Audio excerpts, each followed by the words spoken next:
জ্বালানি সংকটে পোশাক কারখানা উৎপাদন ধসের শঙ্কায় ত্রয়োদশ চলে যাচ্ছে অন্য দেশে। সোলার প্যানেল আমদানিতে কর ছাড়ের দাবি ব্যবসায়ীদের।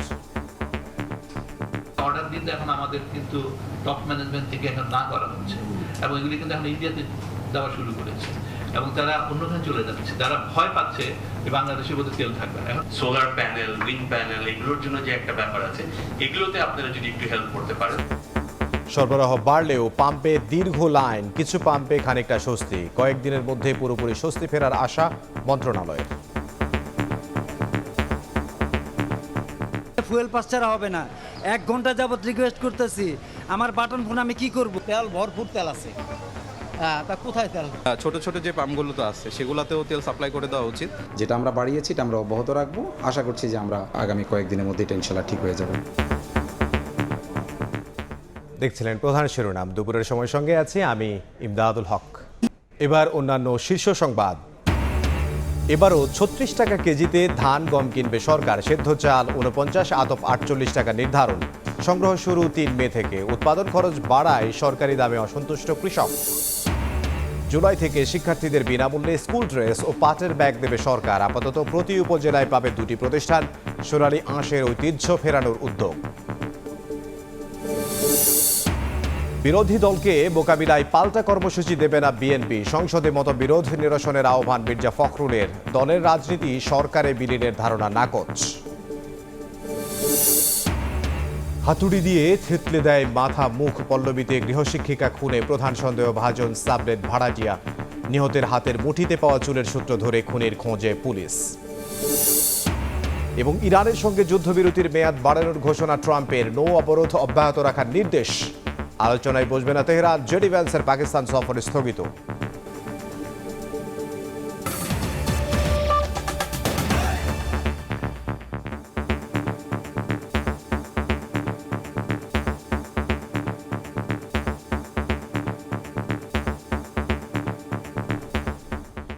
জ্বালানি সংকটে অন্য দেশে চলে যাচ্ছে তৈরি পোশাকের ক্রয়াদেশ। এমন দাবি করে নবায়নযোগ্য জ্বালানির সরঞ্জাম আমদানি ও উৎপাদন পর্যায়ে কর ছাড় চেয়েছেন ব্যবসায়ীরা। এনবিআর এর প্রাক বাজেট আলোচনায় ব্যবসার খরচ বাড়ায় করমুক্ত আয়সীমা বাড়ানো সহ কর্পোরেট কর হার কমানোর দাবি জানান তারা। এ সময় রপ্তানি বান্ধব বাজেটের আশ্বাস দিলেও কর্পোরেট কর কমানো হবে না বলে জানান এনবিআর চেয়ারম্যান।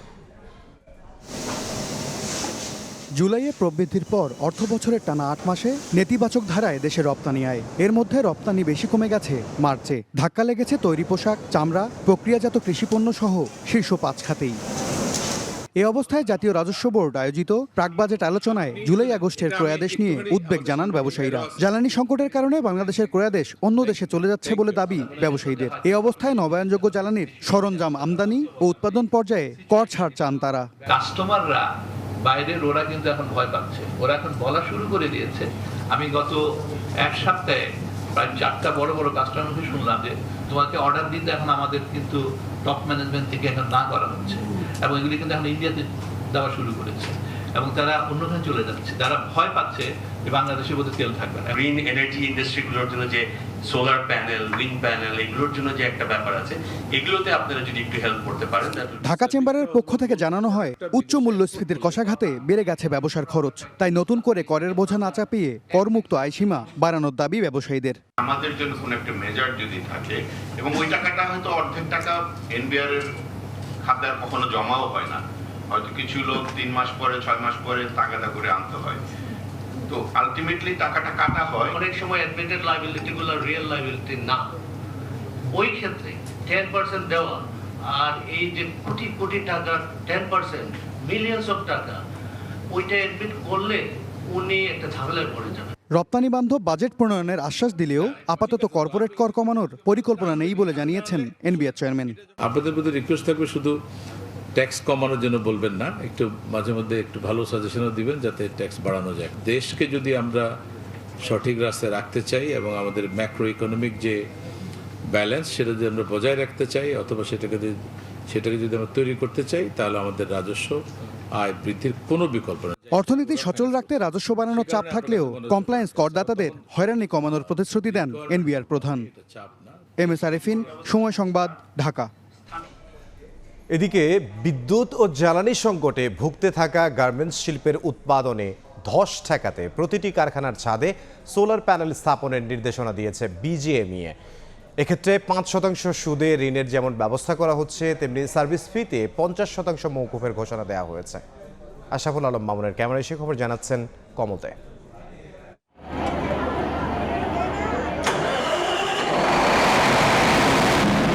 মধ্যপ্রাচ্যে যুদ্ধের প্রভাবে জ্বালানি সংকটে ভুগতে থাকা বাংলাদেশের গার্মেন্টস কারখানাগুলোতে প্রতিদিন ৩ থেকে ৪ ঘন্টা বিদ্যুতের লোডশেডিং স্বাভাবিক ঘটনা হয়ে দাঁড়িয়েছে। লোডশেডিং এর এই সময়ে জেনারেটর দিয়ে সামাল দেওয়ার চেষ্টা হলো, মিলছে না প্রয়োজনীয় ডিজেল। এই অবস্থায় কারখানাগুলোতে উৎপাদন কমেছে অন্তত 40%। আর তাই সদস্য কারখানাগুলোর ছাদে সোলার প্যানেল স্থাপনের বিশেষ নোটিশ দিয়েছে গার্মেন্টস ব্যবসায়ীদের সংগঠন বিজিএমইএ। যদি ইন্ডাস্ট্রি তার সোলার প্যানেল স্থাপন করে তাদেরকে স্বল্প সুদে ঋণ সুবিধা দেবে। সোলার প্যানেল স্থাপনের জন্য আর্থিক সহযোগিতা হিসেবে ৫ থেকে ৫.৫% সুদে ঋণের ব্যবস্থা করা হয়েছে। একই সঙ্গে আগামী ৩ মাসের মধ্যে যেসব কারখানা সোলার প্যানেল স্থাপন করবে তাদের সার্ভিস ফি 50% মওকুফ করা হচ্ছে। যুগোপযোগী এবং সাস্টেইনেবল একটা পদ্ধতি, এবং এটা ইনস্টল করলে এটা দেশের জন্য এবং যারা বিজিএমই যারা এটা বসাবে তাদের সবার জন্য এটা উপকারী হবে। বিকল্প জ্বালানি হিসেবে সোলার প্যানেল আপাতত কার্যকর পন্থা হলো, এ নিয়ে জটিলতার শঙ্কা করছেন গার্মেন্টস ব্যবসায়ীরা। সরকারের সুনির্দিষ্ট একটা এসআরও আসুক, যাতে আমরা এটার মধ্যে আমরা উদ্বুদ্ধ হয়ে আমরা এটা ইউজ করতে পারি। রাজধানী ঢাকা, নারায়ণগঞ্জ, গাজীপুর এবং বন্দরনগরী চট্টগ্রামে ছোট বড় গার্মেন্টস রয়েছে ৪,০০০-এর বেশি। এছাড়া ৮টি ইপিজেডে আরও অন্তত ৬০০ গার্মেন্টস কারখানা রয়েছে, যেখান থেকে বছরে রপ্তানি আয় আসছে ৪০ বিলিয়ন মার্কিন ডলার। কমল দে, সময় সংবাদ, চট্টগ্রাম। রাজধানীর বিভিন্ন ফিলিং স্টেশনে শুরু হয়েছে বাড়তি জ্বালানি সরবরাহ। এতে কিছু কিছু পাম্পের পরিস্থিতি সহনীয় পর্যায়ে এলেও কোথাও কোথাও রয়ে গেছে দীর্ঘ লাইন আর ভোগান্তি। 7টি পাম্পে ফুয়েল পাস ছাড়া তেল পাচ্ছেন না বাইকাররা। তবে ঢাকার বাইরে ঘন্টার পর ঘন্টা লাইনে দাঁড়িয়ে অতিষ্ঠ গ্রাহকরা। জ্বালানি বিভাগের আশা কয়েকদিনের মধ্যে ফিরে আসবে স্বস্তি। শিমুল হোসেনকে সঙ্গে নিয়ে বিস্তারিত জানাচ্ছেন ফারুক ভূঁইয়া রবিন।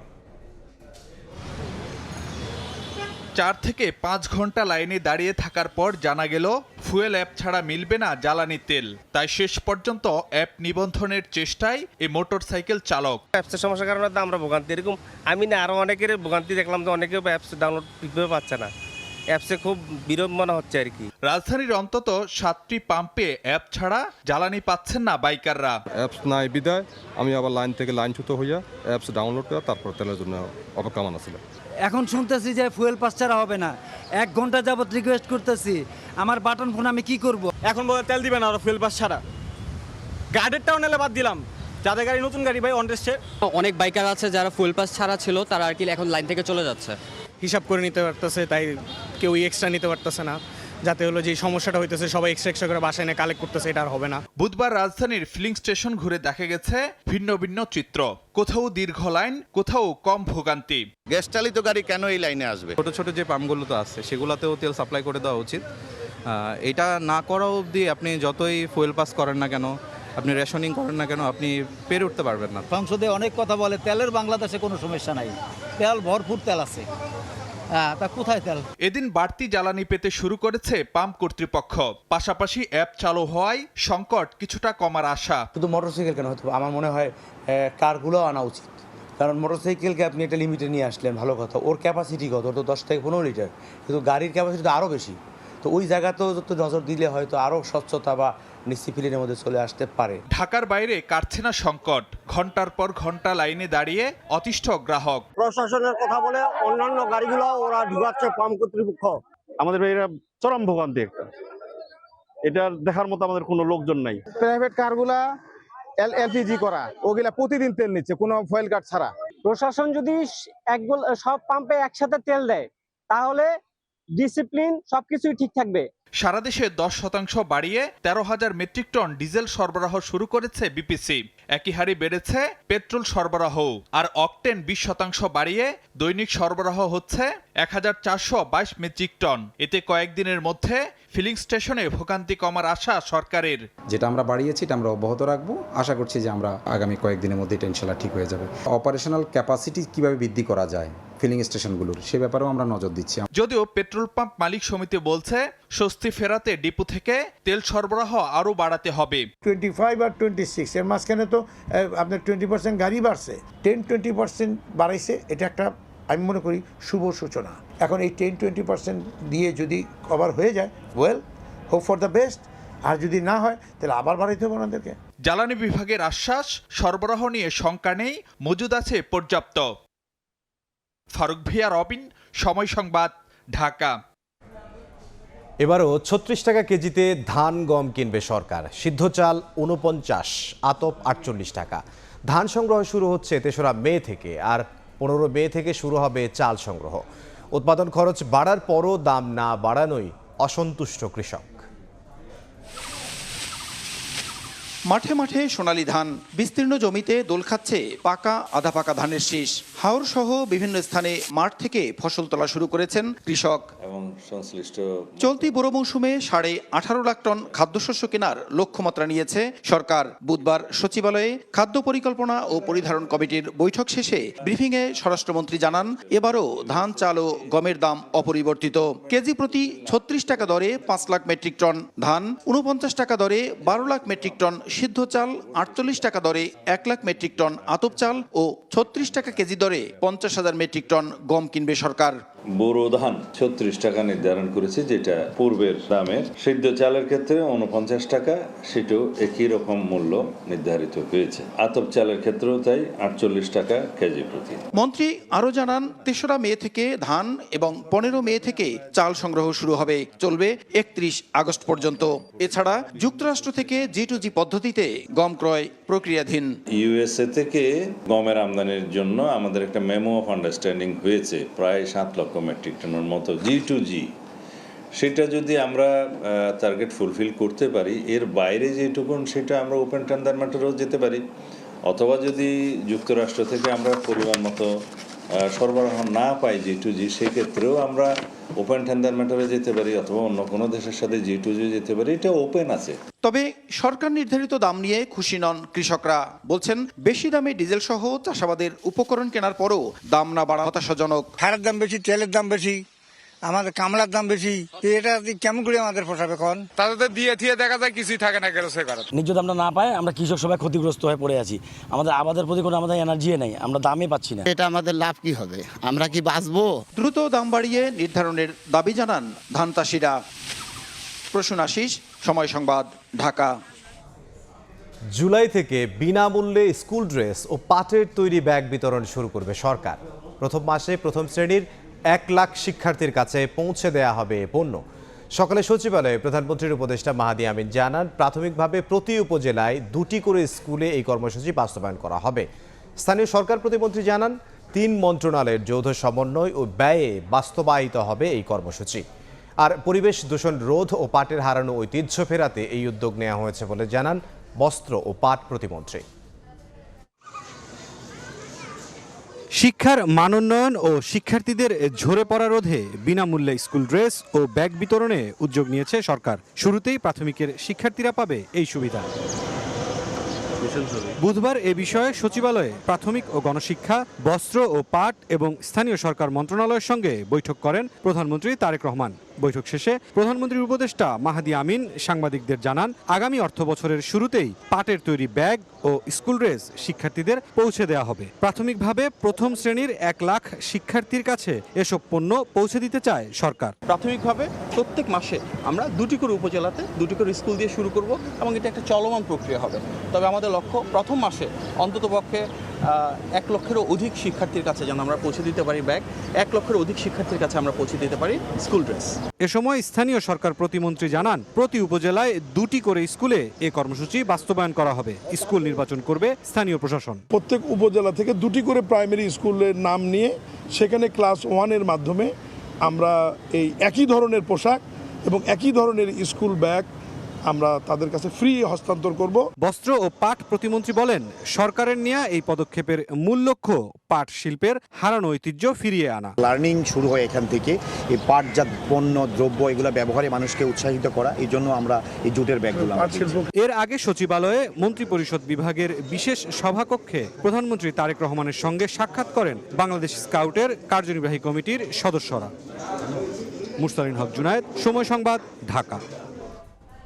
বিরোধী দলকে মোকাবিলায় পাল্টা কর্মসূচি দেবে না বিএনপি।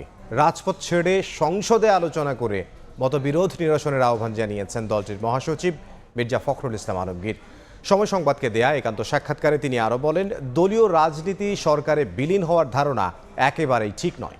ইমরুল আহসানের রিপোর্ট।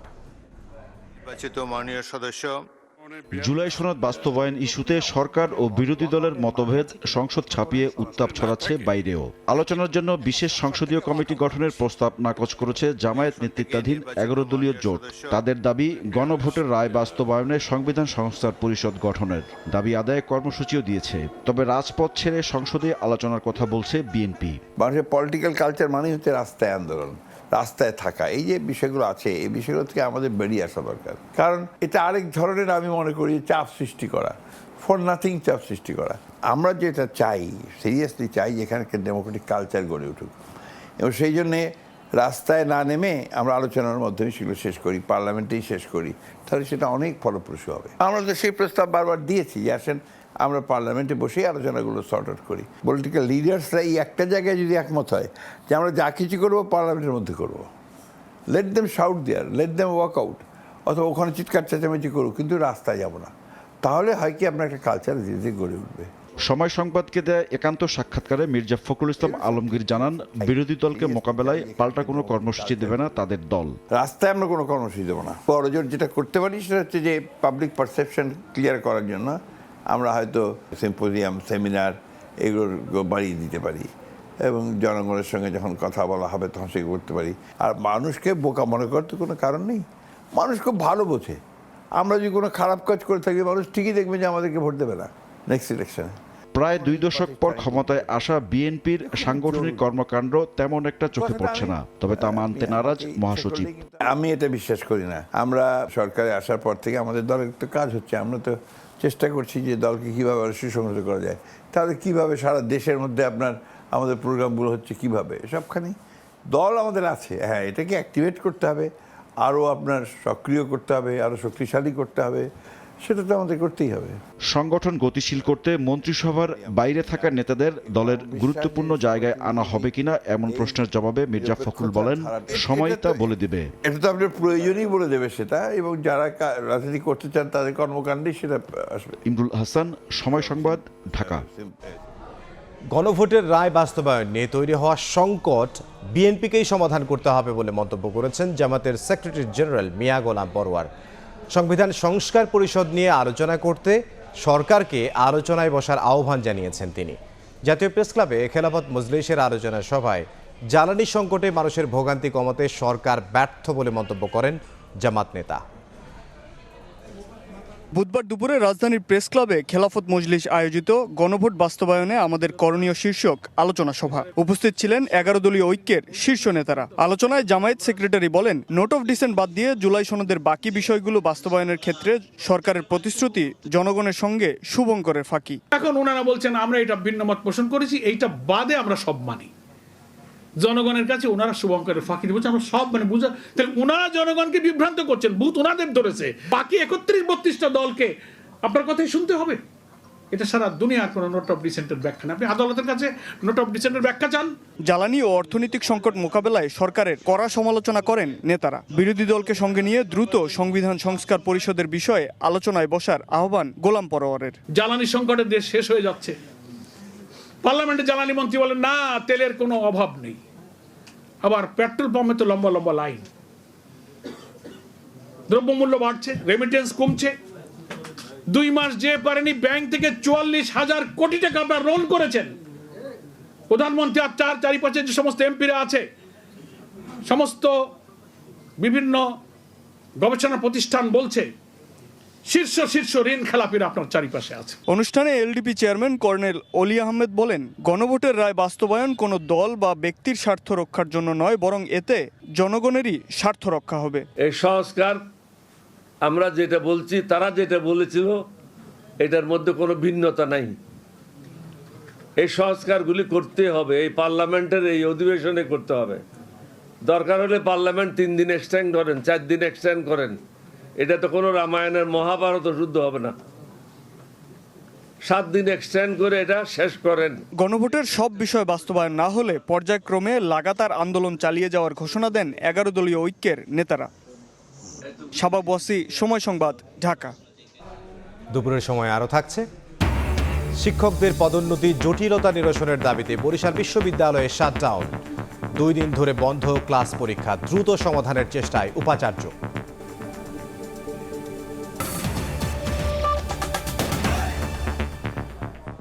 আগামী সোমবার যশোর সফরে যাবেন প্রধানমন্ত্রী তারেক রহমান। তাকে স্বাগত জানাতে চলছে প্রস্তুতি।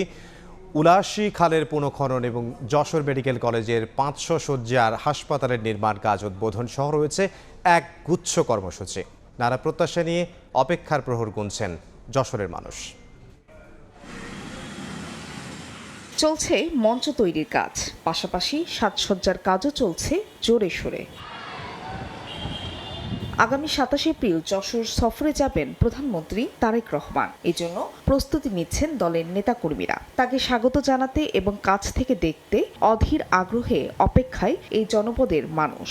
আগামী 27 তারিখে যশোরে আসছেন, এই সংবাদে আমরা আনন্দিত। যশোরকে একটি আধুনিক ও মডেল শহর হিসেবে আমাদের কাছে উপহার হিসেবে প্রদান করবেন, এই আশা রাখি। এদিকে সমাবেশ সফল করতে বিএনপির উদ্যোগে চলছে ব্যাপক কর্মযজ্ঞ। প্রতিদিন জেলা জুড়ে সভা, মিছিল, লিফলেট বিতরণ সহ নানা কর্মসূচি। নেতা কর্মীদের পাশাপাশি সাধারণ মানুষের মধ্যে ব্যাপক উৎসাহ উদ্দীপনা কাজ করছে এবং আমরা ব্যাপক প্রস্তুতিও নিচ্ছে সবাই। প্রধানমন্ত্রীর সফর ঘিরে প্রস্তুত জেলা প্রশাসনও। নিরাপত্তার জন্য আমরা ইতিমধ্যে সকল বাহিনীর সাথে অসংখ্যবার মিটিং হয়েছে, কথা হয়েছে। পুলিশ সুপার, বিজিবি, সেনাবাহিনী, র্যাব, আনসার সবার সাথে কথা হয়েছে এবং এর মধ্যে আমরা জানতে পেরেছি যে পিজিআর এর 200 সদস্য হয়তো বা 3 দিন আগে চলে আসবেন। ব্রিটিশ ভারতের প্রথম জেলা যশোর অবকাঠামোগত উন্নয়নে রয়েছে পিছিয়ে। উপেক্ষিত হয়েছে সিটি কর্পোরেশন, জলাবদ্ধতা নিরসন, কৃষিভিত্তিক শিল্প ব্যবস্থা, ইকোনমিক জোন সহ নানা দাবি। এবারের সফরে শহীদ প্রেসিডেন্ট জিয়াউর রহমানের স্মৃতি বিজড়িত উলাসী খালের পুনঃখনন এবং যশোর মেডিকেল কলেজের 500 শয্যার হাসপাতালের ভবন নির্মাণ উদ্বোধন করার কথা রয়েছে প্রধানমন্ত্রীর। সময় সংবাদ, যশোর। পঞ্চম দিনে 11টি ফ্লাইটে সৌদি আরবে যাবেন 4521 জন হজ যাত্রী। ভোগান্তি ছাড়াই সব আনুষ্ঠানিকতা সম্পন্ন করতে পারায় সন্তোষ প্রকাশ করেন তারা। এবার টিকিট ও ভিসা জটিলতা নেই উল্লেখ করে হজ অফিসের পরিচালক আশা প্রকাশ করেন নির্ধারিত সময়েই গন্তব্যে পৌঁছাবেন সব যাত্রী। আনুষ্ঠানিকতা শেষ হলেই রওনা হবেন কাঙ্ক্ষিত গন্তব্যের উদ্দেশ্যে। আশা মিলবে মহান স্রষ্টার নৈকট্য ও সন্তুষ্টি লাভের সুযোগ। বুধবার রাত 12টার পর থেকেই শুরু হয় হজ ফ্লাইট। 11টি ফ্লাইটে ঢাকা ছাড়বেন যাত্রীরা। ভোগান্তিবিহীন যাত্রায় সন্তোষ প্রকাশ করেন তারা। জীবনে প্রথম হজের উদ্দেশ্যে রওনা দিয়েছি। শুরু থেকে যে কার্যক্রম সবগুলি আল্লাহ তাআলা সবকিছু সহজ করে দিয়েছে। সব সার্ভিসগুলো আলহামদুলিল্লাহ আমাদের ভালো লাগছে। আলহামদুলিল্লাহ আমরা খুব সুন্দরভাবে যাত্রা শুরু করতেছি। প্রত্যেক মুসলমানের জন্য ইনশাআল্লাহ দোয়া করব, আল্লাহ যেন বাংলাদেশের শান্তিতে রাখে এবং প্রত্যেকে যেন হজ করার তৌফিক দেয় আল্লাহ। সৌদি আরব থেকে দেশে যোগাযোগের জন্য সহজ রোমিং ব্যবস্থা করেছে বিভিন্ন কোম্পানি। বিষয়টিকে স্বাগত জানান হজ যাত্রীরা। প্রত্যেকটা কোম্পানি রোমিং সুবিধা দিচ্ছে, আমিও একটা কোম্পানির থেকে রোমিং সুবিধা নিয়েছি। আমি বাংলাদেশের যে সিমটা ব্যবহার করতাম, যে নাম্বারটা, সেই নাম্বারটা আমি রোমিং করলাম। আমি আরবে গিয়ে ওই নাম্বারে কল করলে এসে যাবে, ওই নাম্বার দিয়ে আমি বাংলাদেশে যোগাযোগ করতে পারবো। সৌদি আরবে গিয়ে এই যে সিম কেনার যে একটা ঝামেলা, এই ঝামেলা থেকে মুক্তি পাওয়ার জন্য আমার আগে থেকেই ইচ্ছা ছিল যে রোমিং করব। আগে থেকেই ভিসা ও টিকিট নিশ্চিত থাকায় যাত্রীরা নির্ধারিত সময়েই সৌদি পৌঁছাবেন বলে জানান হজ অফিসের পরিচালক। বিশ্রামাগার নিয়ে স্বজনদের ভোগান্তিও সমাধানের আশ্বাস দেন তিনি। আগত দর্শনার্থীদের বিষয়টি আমাদের পরিকল্পনার মধ্যে রয়েছে এবং আমরা অত্যন্ত আন্তরিক যে তাদের বিষয়ে আমরা তাদের জন্য একটা ওয়াশরুম সম্বলিত একটা অপেক্ষাগার তৈরি করব। নিবন্ধিত সকল হজ যাত্রীর ভিসা নির্ধারিত সময়ের মধ্যে সম্পন্ন হয়ে গেছে এবং সকল হজ যাত্রীর বিমান টিকিট কনফার্ম করা হয়েছে। এবারের হজ যাত্রা চলবে 21 মে পর্যন্ত। ফিরতি ফ্লাইট শুরু হবে 30 মে। ওয়ালিউল সাকিব, সময় সংবাদ, ঢাকা। দেশে কমছে না হামের প্রাদুর্ভাব, আক্রান্তের সঙ্গে দীর্ঘ হচ্ছে মৃত্যুর মিছিল। এদিকে হামের রোগীর রেফার বন্ধে স্বাস্থ্য অধিদপ্তর নির্দেশনা দিলেও মানছে না অনেক হাসপাতাল। তাই অসুস্থ সন্তানকে নিয়ে ছুটতে হচ্ছে এক হাসপাতাল থেকে আরেক হাসপাতালে। M A আজিমের report. পৃথিবীর আলোতে এসেই কৃত্রিম বাতাসে বাঁচার চেষ্টা 5 মাসের এ অবুঝ শিশুর। হামের প্রকোপ ক্রমেই দুর্বল আর নিস্তেজ করে দিচ্ছে তাকে। একটু সুস্থ করার চেষ্টায় হাসপাতালের বিছানায় দিনরাত এক করে স্বজনদের অক্লান্ত পরিশ্রম। আক্রান্তের সংখ্যা বাড়তে থাকায় বিভিন্ন হাসপাতালে ঘুরেও বেড মিলছে না অনেকের। স্বাস্থ্য অধিদপ্তরের নির্দেশনা অমান্য করে রেফার করছেন বিভিন্ন হাসপাতাল। এলাকার যে কয়েকটা ইতে গেছিলাম ওগুলা দেখানোর পর এই জায়গা আবার রেফারেন্স করছিল। বুঝতে পারিনি, বছর দেখাইছিলাম আমাদের এলাকায়, পরে দেখেন থেকে আবার মাউতলাইছি, মাউতলা ভর্তি রাখেন একবার। অনেকে স্বাভাবিক জ্বর ভেবে প্রথমে বাড়িতেই চিকিৎসা নিয়েছেন, আবার প্রাথমিক অবস্থায় চিকিৎসক হাম শনাক্ত করতে না পারায় গুরুতর হচ্ছে পরিস্থিতি।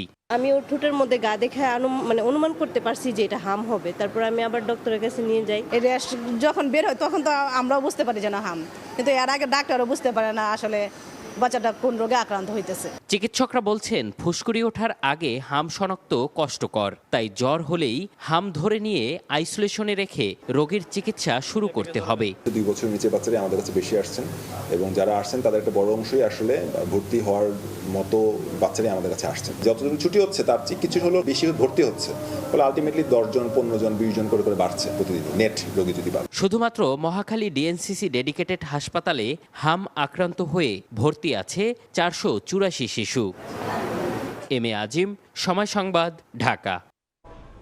দেশে 6 মাসের হাবের টিকা মজুদ রয়েছে বলে জানিয়েছেন স্বাস্থ্যমন্ত্রী সর্দার সাখাওয়াত হোসেন। দুপুরে চীনের কুনমিং মেডিকেল বিশ্ববিদ্যালয় বাংলাদেশ মেডিকেল বিশ্ববিদ্যালয়ের মধ্যে সমঝোতা স্মারক অনুষ্ঠানে তিনি আরও জানান, জনবল সংকট নিরসনে শিগগিরই 1 লাখ স্বাস্থ্যকর্মী নিয়োগ দেওয়া হবে। টিকার সংকট নেই, আমাদের টিকা আমাদের স্টক রয়ে গেছে আমাদের হাতে, আগামী 6 মাস পর্যন্ত আমরা টিকা দিয়ে যেতে পারবো। প্রায় 1 লক্ষ স্বাস্থ্যকর্মী নতুনভাবে নিয়োগ করতে যাচ্ছি, প্রসেস হচ্ছে। ইনশাল্লাহ আগামী কিছুদিনের ভিতরে দেখবেন। 1 ঘন্টা আগে মাননীয় প্রধানমন্ত্রীর সাথে বৈঠক হয়েছে, উনি নির্দেশনা দিয়েছেন আমরা 500 হসপিটালে ইনক্লুডিং অল দ্য উপজেলা, সকল উপজেলা হেলথ কমপ্লেক্সে আমরা 10 জন করে সশস্ত্র আনসার নিয়োগ করতে যাচ্ছি। স্বাস্থ্য ব্যবস্থার আমূল সংস্কার করে সাধারণ মানুষের দোরগোড়ায় সেবা পৌঁছে দিতে কাজ করছে সরকার। সকালে চীন সরকারের দেয়া ভ্রাম্যমাণ মেডিকেল যান উপহার হস্তান্তর অনুষ্ঠানে একথা জানান স্বাস্থ্য প্রতিমন্ত্রী ডক্টর এম এ মোহিত। এ সময় উপস্থিত ছিলেন চীনের রাষ্ট্রদূত ইয়া ওয়েন। প্রতিমন্ত্রী জানান, এই ভেহিকল অসংক্রামক ব্যাধি নিয়ন্ত্রণ এবং এর ফলে সৃষ্ট পঙ্গুত্ব ও মৃত্যুহার রোধে সহায়তা করবে। স্বাস্থ্য খাতের উন্নয়নে চীন সরকারের সঙ্গে গবেষণা ও প্রশিক্ষণের মতো বিষয়ে পারস্পরিক সহযোগিতা আরও বিস্তৃত করার চেষ্টা চলছে বলেও জানান প্রতিমন্ত্রী। The challenge our government has inherited from the previous governments, from their failure from their corruption, from their policy failures. So we have to be patient. We have plans. We have specific ways to reform this healthcare system. রাজধানীর পল্লবীতে হাতুড়ি দিয়ে মাথা ও মুখ থেঁতলে নির্মমভাবে হত্যা করা হয় গৃহশিক্ষিকা ফিরোজা খানম জ্যোৎস্নাকে। নিহতের মুষ্টি থেকে উদ্ধার হয় কালো লম্বা চুল। এর সূত্র ধরেই খুনিদের খুঁজে বের করার চেষ্টা করা হচ্ছে বলে জানিয়েছে পুলিশ। সাবলেট সহ জ্যোৎস্নার ফ্ল্যাটের বসবাসকারীরাই এখন সন্দেহের তালিকায়। মাসুদুর রহমান জানাচ্ছেন বিস্তারিত। রাজধানীর পল্লবী 12-8 নম্বর রোডের গাজী মঞ্জিলে ভাড়া থাকতেন গৃহশিক্ষিকা ফিরোজা খানম জ্যোৎস্না। 10 বছর ধরে একাই থাকতেন তিনি। 3 রুমের ফ্ল্যাটে 2 রুম দিয়েছিলেন সাবলেট। বৃহস্পতিবার রাত 10টায় বাসায় ঢুকেছিলেন জ্যোৎস্না। পরদিন সকাল 10টায় তার বাসার দারোয়ান দরজা খোলা দেখে ভেতরে গিয়ে রক্তাক্ত মরদেহ দেখতে পেয়ে খবর দেন পুলিশকে। তো নেড়ে দেখে আমার একবার ইয়ে হয়ে গেল, তাড়াতাড়ি করে দেখা ফ্ল্যাটের সাবলেট ভাড়াটিয়ারা বলছেন, নিজের নাম সালমা বলে পরিচয় দিতেন জ্যোৎস্না। স্বামী ও সন্তান আছে বলেও জানিয়েছিলেন তিনি। আমার হাজবেন্ড হচ্ছে কর্নেল তাহের, ওনার ছেলে মেয়ে বুয়েটে পড়াশোনা করে, কিন্তু আজ পর্যন্ত কখনো তাদেরকে দেখিও নাই, কোনো আত্মীয় বা কাউকে কখনো আসতেও দেখিনি। নিহতের মুষ্টিবদ্ধ হাতে ছিল চুল, সেই চুল ধরেই এগিয়ে চলছে পুলিশের তদন্ত। বাসার সাবলেট এবং তার উল্টা পাশে যারা ছিল আমরা জিজ্ঞাসাবাদ করেছি আমাদের সিনিয়র অফিসার সহকারে। আমরা তাদের বিভিন্ন বিষয় নিয়ে, মোবাইলের বিষয় এবং অন্যান্য যে টেকনিক্যাল বিষয় আছে আমরা অ্যানালাইসিস করতেছি এবং দেখতেছি এর কিছু আছে কিনা। পুলিশ জানিয়েছে ভবনটির সিসিটিভি না থাকলেও আশপাশের ফুটেজ সংগ্রহ করে চলছে বিশ্লেষণ। হত্যার 4 দিন অতিবাহিত হলেও এখনও কোনো কুলকিনারা করতে পারছে না আইন শৃঙ্খলা বাহিনী। যিনি মারা গেছেন তার মুষ্টিতে ছিল কিছু চুল, এটি এখন আইন শৃঙ্খলা বাহিনীর প্রধান ক্লু। এই চুল থেকেই কি অপরাধী শনাক্ত হবে নাকি অধরাই থেকে যাবে সেটি সময় বলে দেবে। মাসুদুর রহমান, সময় সংবাদ, ঢাকা। বরিশাল বিশ্ববিদ্যালয়ে শিক্ষকদের পদোন্নতি সংক্রান্ত জটিলতা নিরসনের দাবিতে চলছে শাটডাউন কর্মসূচি। এতে অচলাবস্থা তৈরি হয়েছে পাঠদান কার্যক্রমে। সকাল থেকে পূর্ণাঙ্গ একাডেমিক শাটডাউন শুরু করেন শিক্ষকরা। এর আগে মঙ্গলবার থেকে বিশ্ববিদ্যালয়ের সব বিভাগের পাঠদান বন্ধ রয়েছে। বিশ্ববিদ্যালয়ের 60 জন শিক্ষকের পদোন্নতি আটকে থাকায় গত সোমবার সন্ধ্যায় এই কর্মসূচি ঘোষণা করা হয়। শিক্ষকদের দাবি, বিশ্ববিদ্যালয় মঞ্জুরি কমিশনের নতুন নির্দেশনার গ্যাঁড়া কলে আটকে গেছে তাঁদের পদোন্নতি। উপাচার্য জানিয়েছেন, পরিস্থিতি মোকাবিলায় শিক্ষার্থীদের কথা বিবেচনায় নিয়ে কার্যক্রম স্বাভাবিক করার চেষ্টা চালানো হচ্ছে।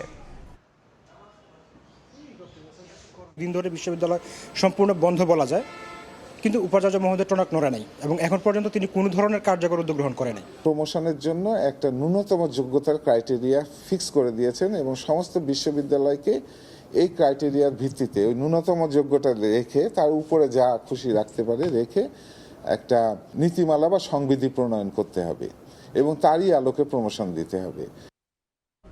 চট্টগ্রামে সরকারি সিটি কলেজে ছাত্রদল ও ছাত্র শিবিরের সংঘর্ষের পর ফুটেজ দেখে অপরাধীদের ধরতে অভিযানে নেমেছে পুলিশ। শিক্ষা প্রতিষ্ঠানে অনাকাঙ্ক্ষিত ঘটনার পুনরাবৃত্তি ঠেকাতে বাড়ানো হয়েছে নজরদারিও। মঙ্গলবার কলেজ ক্যাম্পাসে গ্রাফিতিতে গুপ্ত রাজনীতি লেখাকে কেন্দ্র করে ছাত্রদল ছাত্র শিবিরের মধ্যে সংঘর্ষ হয়। এতে উভয় পক্ষের অন্তত 10 জন আহত হন।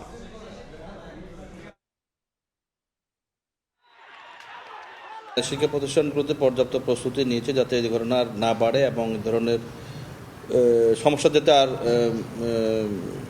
স্প্রেড করতে না পারে আমরা এই জন্য পর্যাপ্ত ব্যবস্থা নিয়েছি। সমস্ত শিক্ষা প্রতিষ্ঠানে আমাদের নজরদারি আছে এবং পর্যাপ্ত পরিমাণ ফোর্স মোতায়েন আছে।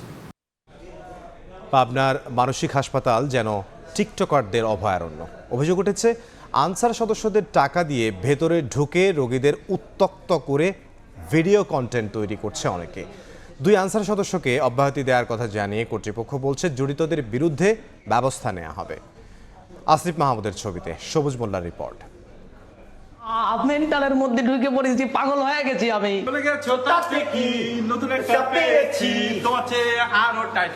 টিকটকারদের উৎপাতে অতিষ্ঠ পাবনার মানসিক হাসপাতালের রোগীরা। স্বাস্থ্যসেবায় অতি গুরুত্বপূর্ণ হাসপাতালটি এখন রূপ নিয়েছে বিনোদন কেন্দ্রে। রয়েছে নিষেধাজ্ঞা, তাহলে কিভাবে ভিতরে ঢুকছে টিকটকাররা? আজকে ফোনটা তাদের কাছে দিয়ে দেব।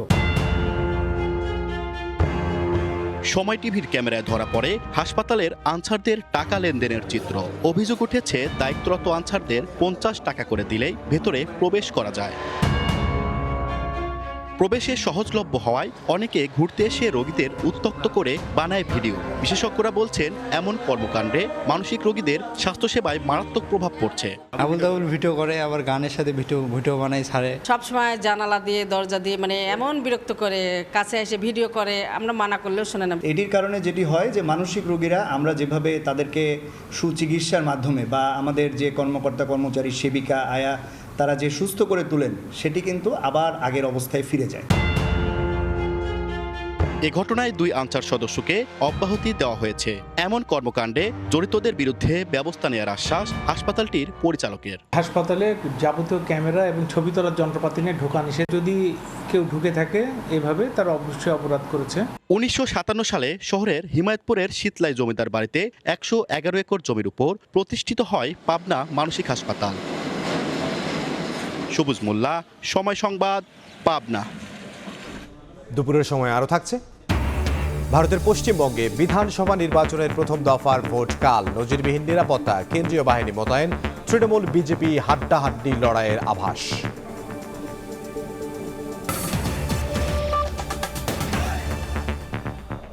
সাংবাদিকদের শিক্ষাগত যোগ্যতার বিষয়ে অংশীজনের মতামতের ভিত্তিতে সিদ্ধান্ত নেওয়া হবে বলে জানিয়েছেন তথ্য ও সম্প্রচার মন্ত্রী।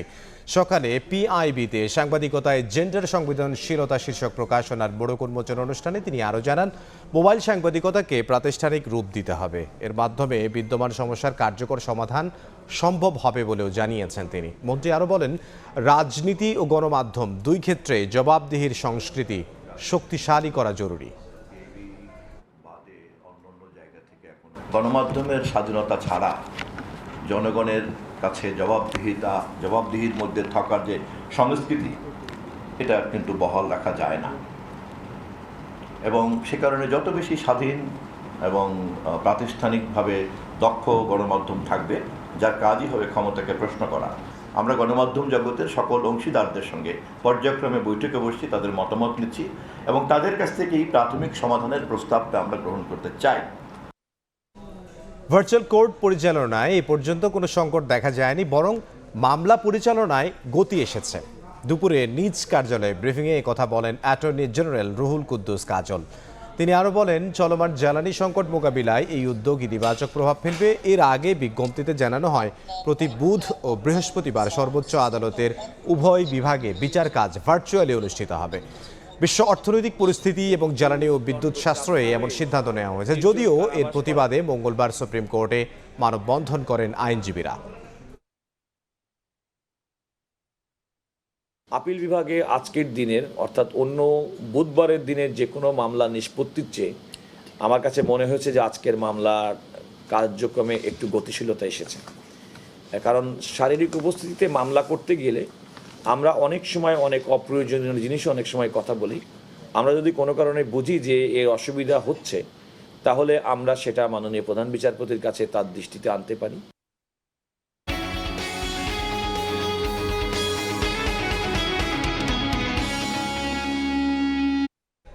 চলতি অর্থ বছরের প্রথম ৯ মাসে রাজস্ব আদায়ে বড় ধাক্কা খেয়েছে এনবিআর।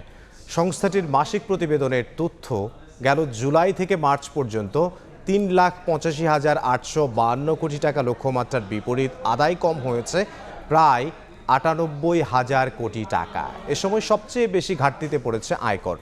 আগামীতে ব্যয়ের চ্যালেঞ্জ মোকাবিলায় রাজস্ব আদায়ের লক্ষ্য পূরণ করের আওতা বাড়ানো সহ বাস্তবমুখী কৌশলী পদক্ষেপ নেয়ার তাগিদ অর্থনীতিবিদদের।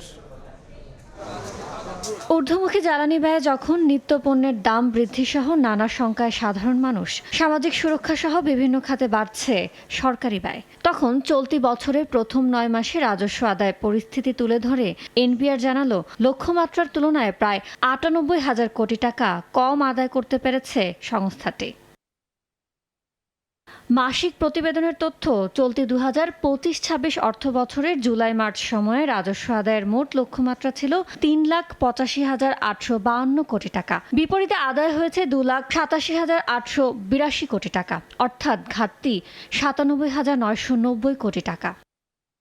এ সময় আমদানি শুল্ক, ভ্যাট ও আয়কর ৩ খাতের কোনোটিতে অর্জন হয়নি লক্ষ্যমাত্রা। সবচেয়ে বেশি ঘাটতিতে পড়েছে আয়কর খাত। ৯ মাসে খাতটির লক্ষ্যমাত্রার চেয়ে পিছিয়ে ৪০,৬১৭ কোটি টাকা। আমদানি খাতে ৯ মাসে ১,০৩,১৯৬ কোটি টাকা আদায় লক্ষ্যমাত্রার বিপরীতে হয়েছে ৮০,২২৩ কোটি টাকা। লক্ষ্যমাত্রার তুলনায় রাজস্ব আদায় ঘাটতি তৈরি হয়েছে এবং এতে করে সরকারের যে ব্যয় ব্যবস্থাপনা, সেটি কিন্তু একটা বড় চ্যালেঞ্জের মধ্যে পড়েছে। রাজস্ব আদায় যদি আর বাড়ানো না যায়, তাহলে সেই ক্ষেত্রে কিন্তু অনেক বড় সমস্যা তৈরি হতে পারে। এখন বিশ্ব অর্থনীতিতে চাপ তৈরি হয়েছে ইরান যুদ্ধকে কেন্দ্র করে, তো সেটার চাপ তো আমরা দেখতে পাচ্ছি দেশের ভিতরে পড়েছে। এই মুহূর্তে আসলে সরকারের সবচেয়ে বড় যেটা করণীয়, সেটা হলো যে খুব দ্রুত আসলে এই এনবিআর এর অটোমেশনের পথে হাঁটা, মানে করের আওতা বাড়াতে হবে, করের হার বাড়াতে হবে না, এটা হচ্ছে মূল কথা। রাজস্ব আদায়ের সবচেয়ে বড় খাত ভ্যাট। মার্চ পর্যন্ত ৯ মাসে ভ্যাট আদায় হয়েছে ১,০৯,১৩৮ কোটি টাকা। এ খাতে ঘাটতি ৩৪,৪০০ কোটি টাকা।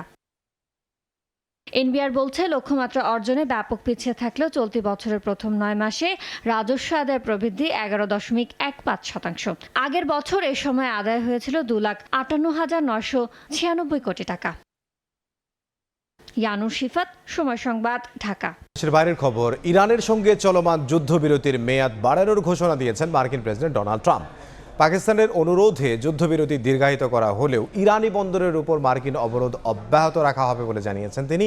এদিকে যুক্তরাষ্ট্রের নৌ অবরোধকে সরাসরি যুদ্ধ আখ্যা দিয়েছে তেহরান। ইরানে নতুন করে হামলা হলে উপসাগরীয় অঞ্চলে জ্বালানি অবকাঠামো ধ্বংসের মুখে পড়বে বলে হুঁশিয়ারি দিয়েছে IRGC। অবশেষে সব ধরনের জল্পনা কল্পনার অবসান ঘটিয়ে ইরানের বিরুদ্ধে চলমান যুদ্ধবিরতির মেয়াদ বাড়ানোর ঘোষণা দিয়েছেন মার্কিন প্রেসিডেন্ট ডোনাল্ড ট্রাম্প। সামাজিক মাধ্যম ট্রুথ সোশ্যালে তিনি জানান, ইরান সরকারের বিভাজনের কারণে এবং পাকিস্তানের সেনাপ্রধান ফিল্ড মার্শাল আসিম মনির ও প্রধানমন্ত্রী শাহবাজ শরীফের অনুরোধেই এই সিদ্ধান্ত নেওয়া হয়েছে। তিনি একই সঙ্গে নির্দেশ দিয়েছেন নৌ অবরোধ অব্যাহত থাকবে এবং পরিস্থিতি অনুযায়ী যুদ্ধবিরতির মেয়াদ বাড়ানো হবে। ট্রাম্পের যুদ্ধবিরতির মেয়াদ বাড়ানোর সিদ্ধান্তকে স্বাগত জানিয়েছেন পাকিস্তানের প্রধানমন্ত্রী শাহবাজ শরীফ। ট্রাম্পের এই সিদ্ধান্ত উত্তেজনা প্রশমনে এক গুরুত্বপূর্ণ পদক্ষেপ হিসেবে অভিহিত করেছেন জাতিসংঘের মহাসচিব আন্তোনিও গুতেরেস। এর মধ্যে ইরানের পররাষ্ট্রমন্ত্রী আব্বাস আরাকচি অভিযোগ করেছেন, যুক্তরাষ্ট্রের এই নৌ অবরোধ সরাসরি যুদ্ধ ঘোষণার শামিল। এই পরিস্থিতির মধ্যে ইরান ও যুক্তরাষ্ট্রের আলোচনার ভবিষ্যৎও অনিশ্চিত। তাসনিম নিউজ জানিয়েছে, পাকিস্তানে হতে যাওয়া আলোচনায় অংশ নিতে অস্বীকৃতি জানিয়েছে ইরান। একই সঙ্গে স্থগিত করা হয়েছে জেডি ভ্যান্সের পাকিস্তান সফরও। এর মধ্যে ইরানের রেভলিউশনারি গার্ডের আকাশ প্রতিরক্ষার প্রধান মাজেদ মুসাফি হুঁশিয়ারি দিয়েছেন, নতুন করে হামলা হলে উপসাগরীয় অঞ্চলের তেল অবকাঠামো সম্পূর্ণ গুঁড়িয়ে দেওয়া হবে। মালিহা সুহরওয়ার্দী, সময় সংবাদ। ভারতের পশ্চিমবঙ্গ রাজ্যের বিধানসভা নির্বাচনের প্রথম দফার ভোট গ্রহণ কাল। পশ্চিমবঙ্গ ছাড়াও এদিন ভোট হবে তামিলনাড়ুতে। পশ্চিমবঙ্গে দ্বিতীয় দফায় ভোট হবে 29 এপ্রিল। বিস্তারিত জানাচ্ছেন সুব্রত আচার্য। ভারতের পশ্চিমবঙ্গ বিধানসভার মোট আসন 294টি। এর মধ্যে বৃহস্পতিবার ভোট নেওয়া হচ্ছে 152 আসনে। একই দিনে 234 আসন বিশিষ্ট তামিলনাড়ু বিধানসভার নির্বাচনও হচ্ছে। কিন্তু এই দুই রাজ্যের ভোটের মধ্যে এবার সবচেয়ে বেশি আলোচনা পশ্চিমবঙ্গকে ঘিরে। কারণ একদিকে রাজ্যের ক্ষমতাসীন তৃণমূল কংগ্রেস, অন্যদিকে গত কয়েক বছরে বিজেপির দ্রুত উত্থান। দক্ষিণ ভারতে রাজনৈতিক জমি শক্ত করতে যেখানে বিজেপি এখনো তেমন সুবিধা করতে পারেনি, সেখানে উত্তর ও পূর্ব ভারতে তারা ক্রমশ নিজেদের জায়গা মজবুত করার চেষ্টা করছে। পশ্চিমবঙ্গ সেই লড়াইয়ের সবচেয়ে বড় ক্ষেত্রগুলোর একটি। 2016 সালের বিধানসভা নির্বাচনে পশ্চিমবঙ্গে বিজেপি পেয়েছিল মাত্র 3টি আসন, কিন্তু 2021 সালে সেই সংখ্যা বেড়ে দাঁড়ায় 77-এ। ভোটের ব্যবধানও তৃণমূলের সঙ্গে অনেকটাই কমিয়ে আনে বিজেপি। বৃহস্পতিবার প্রথম দফায় উত্তরবঙ্গের 8 জেলার 54টি বিধানসভা আসন এবং দক্ষিণবঙ্গের 8 জেলার 98টি আসনে ভোট হচ্ছে, অর্থাৎ মোট 152টি আসনেই প্রথম দফার লড়াই। 2021 সালের নির্বাচনে উত্তরবঙ্গের বেশিরভাগ এলাকাতেই তৃণমূলকে টক্কর দিয়েছিল বিজেপি। 54 আসনের মধ্যে 30টি আসন পায় গেরুয়া শিবির। তাই প্রথম দফার ফল যে দলকে এগিয়ে রাখবে মানসিক দিক থেকে, সে দলই মসনদের দৌড়েও বাড়তি সুবিধা পাবে। সুব্রত আচার্য, সময় সংবাদ, পশ্চিমবঙ্গ, ভারত। খেলার খবর, বাংলাদেশ নিউজিল্যান্ড ওয়ানডে সিরিজের খবর জানাবো। সিরিজ নির্ধারণী তৃতীয় ওয়ানডেতে কাল মুখোমুখি হবে দুদল। চট্টগ্রামে ম্যাচটি শুরু হবে বেলা 11টায়। গতকাল চট্টগ্রাম পৌঁছে বিশ্রামে কাটায় বাংলাদেশ ও নিউজিল্যান্ডের ক্রিকেটাররা। আজ সকালে মাঠের অনুশীলন শুরু করে মেহেদী হাসান মিরাজের দল। হেড কোচ ফিল সিমন্সের অধীনে মাঠে দীর্ঘ সময় ঘাম ঝরান ক্রিকেটাররা। নেটে ব্যাটিং করেন সৌম্য তানজিদরা। শেষ ওয়ানডের স্কোয়াডে যুক্ত হয়েছেন তানজিম সাকিব। প্রথম 2 ম্যাচের একাদশে ছিলেন না মুস্তাফিজ। সিরিজ নির্ধারণী ওয়ানডেতেও তার না খেলার সম্ভাবনাই বেশি। এই ম্যাচ জিতলে রেটিং পয়েন্ট বাড়বে টাইগারদের, তবে সিরিজ হারলে র্যাঙ্কিংয়ে অবস্থান অপরিবর্তিত থাকলেও 2 রেটিং পয়েন্ট কমবে মিরাজের দলের। সাফজয়ী অনূর্ধ্ব 20 ফুটবল দলকে সংবর্ধনা দিয়েছে ঢাকা উত্তর সিটি কর্পোরেশন। অনুষ্ঠানে উপস্থিত ছিলেন বাফুফের সভাপতি তাবিথ আউয়াল এবং উত্তর সিটির প্রশাসক শফিকুল ইসলাম খান মিল্টন। ভারতকে হারিয়ে দেশে ফেরার দিনই চ্যাম্পিয়নদের সংবর্ধনার আয়োজন করে ফুটবল ফেডারেশন। সেই অনুষ্ঠানে চ্যাম্পিয়ন দলের প্রত্যেক সদস্যকে 50,000 টাকা করে অর্থ পুরস্কারের ঘোষণা দেয় উত্তর সিটি কর্পোরেশন। প্রতিশ্রুত সেই অর্থ এদিন ফুটবলারদের হাতে তুলে দেওয়া হয়েছে। এছাড়াও সম্মাননা জানানো হয় দলের কোচ ও সংশ্লিষ্টদের। এমন সংবর্ধনা সামনের দিনে আরও ভালো করতে অনুপ্রেরণা যোগাবে বলে মন্তব্য করেন খেলোয়াড়রা। রাজধানীতে ফুটবলের প্রসারে দখলে থাকা বিভিন্ন মাঠ উদ্ধারের চেষ্টা চালিয়ে যাচ্ছে সরকার, যার সঙ্গে কাজ করছে উত্তর সিটি কর্পোরেশনও। 6টা মাঠ এখন উল্লেখ করে দিয়েছেন উন্মুক্তভাবে খেলাধুলা করার জন্য। তো অনুরোধ করছি যে মাঠ খালি উন্মুক্ত রাখলে হবে না, মাঠে মেরামতটাও থাকতে হবে, চর্চা থাকতে হবে। অ্যান্ড সেই প্রক্রিয়াতে, সেই চেষ্টায় বাংলা ফুটবল ফেডারেশন থেকে আমরা প্রস্তুত আছি আপনাদের সহযোগিতা করার জন্য। তো আমরা আপনাদের পার্টনার হিসাবে আছি এবং ভবিষ্যতে আমরা থাকতে চাই। যে অনারটা আপনারা আমাদেরকে দিয়েছেন, এই অনার এবং ইন্সপিরেশনটা আমরা নিয়ে যাব যেন এশিয়ান লেভেলে আমরা খেলতে পারি এবং এশিয়ান লেভেলে আমরা কোয়ালিফাই করতে পারি। এ পর্যায়ে শীর্ষ সংবাদগুলো জানিয়ে দিচ্ছি আরও একবার। তীব্র জ্বালানি সংকটে পোশাক কারখানা উৎপাদন ধসের শঙ্কায় ক্রয়াদেশ চলে যাচ্ছে অন্য দেশে। সোলার প্যানেল আমদানিতে কর ছাড়ের দাবি ব্যবসায়ীদের। এবারও 36 টাকা কেজিতে ধান গম কিনবে সরকার। সেদ্ধ চাল 49, আতপ 48 টাকা নির্ধারণ। সংগ্রহ শুরু 3 মে থেকে। উৎপাদন খরচ বাড়ায় সরকারি দামে অসন্তুষ্ট কৃষক। এবং জুলাই থেকে শিক্ষার্থীদের বিনামূল্যে স্কুল ড্রেস ও পাটের ব্যাগ দেবে সরকার। আপাতত প্রতি উপজেলায় পাবে 2টি প্রতিষ্ঠান। সোনালী আঁশের ঐতিহ্য ফেরানোর উদ্যোগ।